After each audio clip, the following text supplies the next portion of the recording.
अपना देश सुनने और देखने वाले सभी दर्शकों और श्रोतागणों को मेरा प्यार भरा नमस्कार। दोस्तों, आज इस वीडियो में हम जानेंगे भगवान विश्वकर्मा जी की पूजा किस तरह से करनी चाहिए, उनकी पूजा के लिए क्या क्या सामग्री चाहिए होती है और विश्वकर्मा पूजा किन लोगों को करनी चाहिए, किन किन चीज़ों की इस दिन पूजा करनी चाहिए। तो इन सभी चीज़ों के बारे में हम डिस्कस करेंगे, लेकिन आप वीडियो को ध्यान से देखें और वीडियो को पूरा देखें ताकि कोई भी इंफॉर्मेशन आपसे मिस ना हो।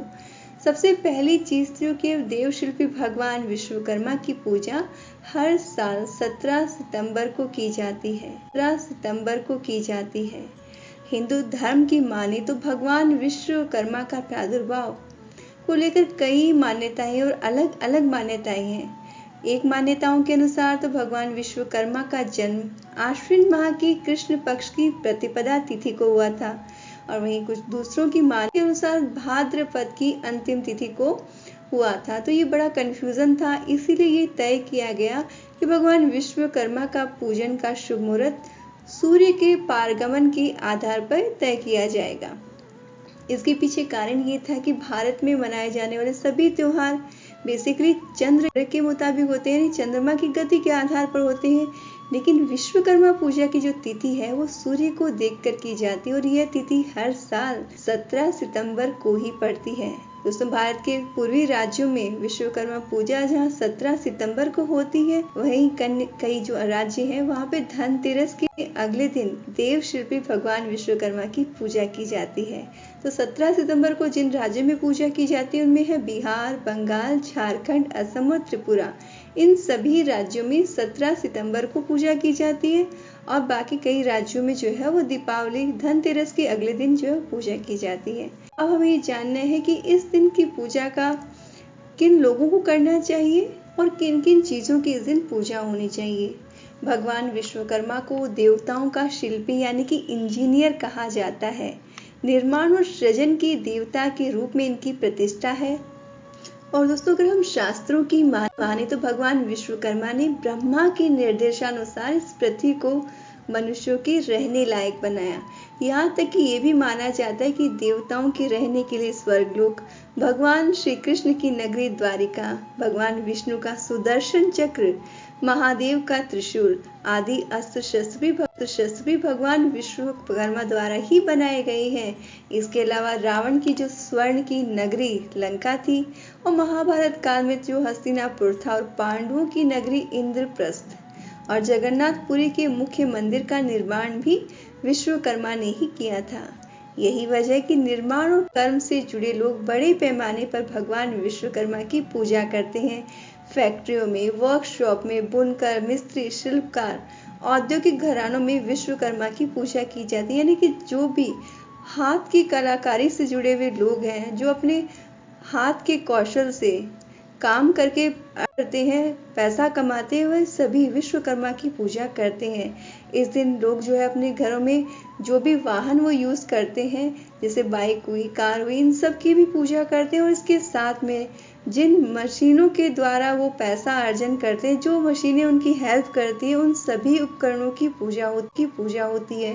जैसे पुराने जमाने में जो लोहार होते थे वो अपने औजार की पूजा करते थे, सुनार अपने औजारों की पूजा करते थे, कुम्हार अपने चाक की पूजा करते। तो आज के टाइम में मैक्सिमम जगह में दोस्तों कंप्यूटर की पूजा की जाती कि वही जो है वो अर्निंग का साधन बन गया है। इसलिए अपने घर में, अपने ऑफिस में अपने कंप्यूटर की भी पूजा करनी चाहिए। और दोस्तों, इस दिन वाहनों की पूजा करने के पीछे ऐसी मान्यता है कि जो व्यक्ति अपने वाहन के ऊपर भगवान विश्वकर्मा की तस्वीर लगाते हैं, अपने वाहनों की पूजा करते हैं, तो उससे यात्रा जो सुरक्षित रहती है, भगवान विश्वकर्मा आशीर्वाद जो हमें प्राप्त होता है। तो यह कारण है भगवान विश्वकर्मा की पूजा करने का। और इन सब जो उद्योग से जुड़े हुए लोग हैं, उन सभी को भगवान विश्वकर्मा की पूजा करनी चाहिए। तो दोस्तों, अब हम जानते हैं कि हमें भगवान विश्वकर्मा की पूजा किस तरह से करनी चाहिए। लेकिन उससे पहले हम जान लेते हैं कि किन किन सामग्री की हमें आवश्यकता पड़ेगी। वह सब सामग्री आपने पहले से ही एक स्थान पे एकत्रित करके रख लेनी है ताकि आपको बीच बीच में उठना नहीं पड़े और पूजा के समय किसी तरह की कोई अड़चन ना आए। तो पूजा के लिए आपको चाहिएगा भगवान विश्वकर्मा की मूर्ति या तस्वीर, जल से भरा हुआ कलश, फूल, चंदन, धूप, दीप, भोग लगाने के लिए, नैवेद्य के लिए कोई मिठाई, सुपारी, पीली सरसों, 7 तरह के अनाज और पेड़ों के पत्ते। 7 तरह के पेड़ों के पत्ते अगर 7 ना मिले तो आप 5 पेड़ों के पत्ते ले सकते हो, और 5 अलग अलग ना भी मिले तो आप 5 आम के पत्ते भी रख सकते हो। 7 तरह की मिट्टी, सुपारी, दक्षिणा के लिए कुछ कॉइन्स, और आपको चाहिए अष्टदल बनाने के लिए अक्षत, रोली, रक्षा सूत्र या फिर मोले। ये सब चीजें जो है आपने पहले से ही एक जगह एकत्रित करके रख लेनी है। दोस्तों, विश्वकर्मा पूजा के दिन आप हो सके थोड़ा जल्दी उठें, क्योंकि विश्वकर्मा की जो पूजा होती है वह सुबह के समय ही होती है। इसकी शुभ मुहूर्त जो होता है वो सुबह के समय होता है, क्योंकि कन्या संक्रांति के समय में विश्वकर्मा पूजा की जाती है। इसलिए आप जो भी साफ सफाई से रिलेटेड आपके जो भी काम है कि मशीन्स, घर, जिनकी भी आपने सफाई, सुबह जल्दी उठ के स्नान आदि से निवृत्त होकर स्वच्छ वस्त्र पहन के आप जल्दी ही तैयार हो जाएं, ताकि कन्या संक्रांति में आप पूजा कर सकें। और दोस्तों, अगर किसी फैक्ट्री या वर्कशॉप या ऑफिस में आप पूजा होने वाली है तो जो घर के या फैक्ट्री के जो प्रमुख है उसे बैठना चाहिए। इस पूजा में जोड़े से बैठना जो है वो ज़्यादा अच्छा माना जाता है। फिर पूजा शुरू करने से पहले आपने रक्षा दीप जो दिया जला लेना और जल के साथ में। और दोस्तों, इसके लिए आपने जो सबसे पहले एक चौकी रख लेनी है। चौकी पर आपने एक कपड़ा बिछा लेना है, उसमें भगवान विश्वकर्मा की जो तस्वीर है वो विराजमान कर देनी है। फिर जो भी पूजन सामग्री है वो अपने पास में रख लेनी है। फिर दिया जलाना है, और दिया जलाने के बाद में अपने हाथ में थोड़ा सा जल लेना है, फूल और सुपारी लेकर आपने संकल्प करना है, क्योंकि कोई भी पूजा का आप शुरू करते तो अपने संकल्प अवश्य लेना चाहिए। और अगर कोई मंत्र जाप करें तो जितने मंत्र जाप की जो आप संख्या आपने फिक्स की है उसका संकल्प लेना है, और संकल्प लेने के लिए आपने अपने हाथ में जल, फूल और सुपारी लेकर फिर संकल्प लेना है। और अगर आपने किसी पुरोहित या पंडित जी की मदद ली है तो वो मंत्र जाप करके आपको संकल्प करवा देंगे, नहीं तो आप अपने मन में ही भगवान माँ का ध्यान करके संकल्प कर लेना है। और दोस्तों, उस दिन आपने जितने भी आपने जाप की संख्या फिक्स की है 1100, 2100, 5100, 11000, या फिर अगर आप कम भी करते हैं, अगर आप 1-2 माला फेर सकते हैं तो जितनी आपकी सामर्थ्य हो उतनी माला का आप संकल्प लेकर बोलकर फिर आपने संकल्प को है। और पूजा शुरू करने से पहले भगवान विष्णु का आपने ध्यान करना है, और हाथ में फूल, अक्षत लेकर आपने मंत्र पढ़ना है। मंत्र इस प्रकार से है: ओम आधार शक्तपे नमः, ओम कुमयी नमः, ओम अनंतम नमः, ओम पृथ्व्यै नमः, ओम श्री सृष्ट तनया सर्व सिद्धया विश्वकर्माया नमो नमः। इस मंत्र का जाप करने के बाद में आपने हाथ में जो अक्षत लिए उनको चारों तरफ आपने छिड़क देना है, और छिड़कने के बाद में आपने पीली सरसों दिशाओं को बांध लेना है। और फिर पीली सरसों से इस दिशाओं को बांधने के बाद में अपने हाथ में रक्षा सूत्र बंधवाना है। या तो आप स्वयं बांध लें, और पंडित जी तो उनकी मदद से बंधवा लें। अगर आपकी पत्नी भी साथ में है तो पत्नी को भी हाथ में रक्षा सूत्र जो है वो बंधवा लेना है। और उसके बाद में आपके हाथ में जो फूल है उसे आपने जल पात्र में रख देना है, और उसके बाद में हृदय में देव शिल्पी भगवान विश्वकर्मा का ध्यान करते हुए आपने पूजा शुरू करनी है। और दोस्तों, संकल्प करने के बाद में, सब हो जाने के बाद में आपने चौकी पर अक्षत की मदद से अष्टदल यानी कि कमल बनाना है। करना क्या है, आपने जो चावल है उनको एक सर्कल की शेप में स्प्रेड कर देना है, फैला देना है।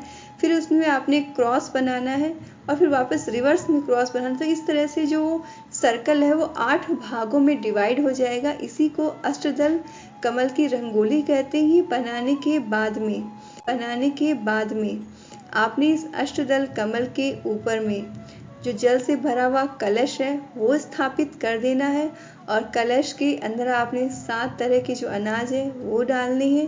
5 या पत्ते या 7 पत्ते जो भी आपके पास अवेलेबल है वो आपने कलश में लगाने हैं। 7 तरह की मिट्टी जो है वो डालनी है, सुपारी डालनी है और दक्षिणा डाल देनी है। और ये सब डालने के बाद में आपने कलश को ढक देना है, और अब आपने पूजा शुरू करनी है।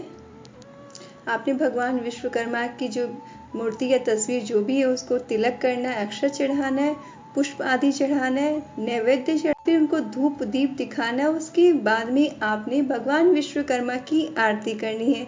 आरती के लिए आप एक बार डिस्क्रिप्शन चेक कर लीजिए, और आरती करने के बाद में आपकी जितनी सामर्थ्य हो, जितना आपके लिए टाइम पॉसिबल है, उसके अकॉर्डिंग आपने जो भी मंत्र का संकल्प लिया वो मंत्र जाप कर ले। और इस तरह से आपने पूजा जो कंप्लीट करनी है। उसके बाद में आपके घर ऑफिस में जहाँ पे जो भी कोई मशीनरीज जो भी हैं, उन सभी की पूजा करनी, उन्हें स्वास्तिक बनाना है, उन पर रक्षा सूत्र बांधना है। और इस तरह से घर की सभी जो मशीनों उनकी पूजा करनी है। औजार जो भी आपकी अर्निंग से जुड़े उन सभी की पूजा करनी है। आपको उन सभी की पूजा करनी है। आपके घर में जो भी वाहन है, साइकिल, बाइक, कार, जो भी उन सब की आपने पूजा करनी है। और इन सब पूजा करने के बाद में आपने घर के सभी बड़ों का आशीर्वाद लेना है। और इस तरह से पूजा कंप्लीट करने के बाद में आपने अगले दिन जो कलश का जल है वो आपने घर या ऑफिस जहाँ पे भी आपने पूजा की उसको स्प्रेड कर देना है। और उसमें जो रखी सुपारी और दक्षिणा है उसे अपनी तिजोरी में रख देना है। तो इस तरह से आपने भगवान विश्वकर्मा की पूजा करनी है और उनसे आशीर्वाद लेना है कि वो हमारी रक्षा करे, हमारी जो घर है वो सही रहे, किसी तरह की अड़चन बाधा नहीं आए, और हमारे औजार जो है वो हमेशा हमें सपोर्ट करते रहे हमारे कार्य को, काम को बढ़ाने में। तो दोस्तों ये थी भगवान विश्वकर्मा की पूजा विधि। दोस्तों अगर वीडियो अच्छा लगा हो तो आप लाइक कीजिए, और इस वीडियो को आप अपने फ्रेंड्स एंड फैमिली मेम्बर्स के साथ शेयर कीजिए। और अगर आपने अपना देश चैनल को अभी तक सब्सक्राइब अगर नहीं किया है तो आप फौरन कर लीजिए, और साथ ही घंटी के बटन को दबाना बिल्कुल ना भूलें। और दोस्तों अगर आप विश्वकर्मा की पूजा करते हैं तो कमेंट बॉक्स में जरूर लिखें जय विश्वकर्मा। और दोस्तों चैनल से जुड़े रहें। आप सभी को भगवान विश्वकर्मा जयंती